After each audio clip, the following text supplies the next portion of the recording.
அண்ணாமலை விஜயா கிட்ட சொல்றாங்க, நீ மாத்திரம்தான் கோவிச்சுக்கிட்டு அம்மா வீட்டுக்கு போகணுமா? ஆம்பளைங்க நாங்க போக கூடாதா? அதுக்கு விஜயா சொல்றாங்க, நீங்க போகலாம், ஆனா அதுக்குன்னு விவாகரத்து செய்யறதா சொன்னீங்களே, அது என்ன கணக்கு?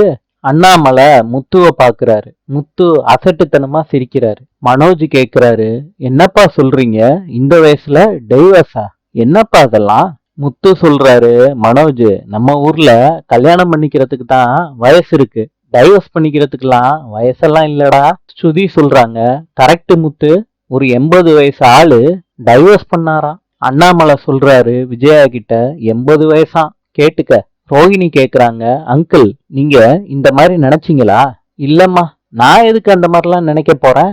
எனக்கு ஆயுள் தண்டனைன்னு ஆயி போச்சு. அந்த தண்டனை முடியும், நான் இங்க இருந்து போக முடியாது. முத்து சொல்றாரு, கரெக்டுப்பா, ஆம்பளைங்களுக்கு கல்யாணமே ஒரு ஆயுள் தண்டனை தான். மனோஜ் எல்லாரையும் பார்த்து சிரிக்கிறாரு. ரோகிணிக்கு கோபம் வருது. மனோஜை புடிச்சு கிள்றாங்க. ஸ்ருதி கேக்குறாங்க மீனா கிட்ட, என்ன பண்ணிக்கிட்டு இருக்கீங்க ரெண்டு பேரும்? அதுக்கு மீனா சொல்றாங்க, ஒரு கல்யாண மண்டபத்துக்கு கேட்டிருந்தாங்க இந்த மாதிரி டெக்கரேட் பண்ணணும்னு, அதான் நானும் முத்துவும் டெக்கரேட் பண்ணிக்கிட்டு இருக்கோம். மீனா, சூப்பரா இருக்கு. நல்லா இருக்கா ஸ்ருதி? சூப்பரா இருக்கு மீனா.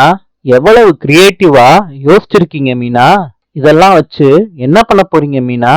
அதானே ஸ்ருதி, சொன்னேன்ல, கல்யாண மண்டபத்துல எல்லாம் இந்த மாதிரி இருக்க போகுதுன்னு காட்ட போறேன். நல்லா இருக்கா ஸ்ருதி?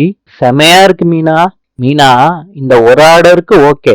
இந்த மாதிரி நிறைய ஆர்டர் வரணும்னா நீங்க வச்சிருக்க சாம்பிள் எல்லாத்தையும் எல்லாருக்கும் தெரியற மாதிரி நீங்க காட்டணும். சரியா மீனா? நாளை சந்திப்போம்.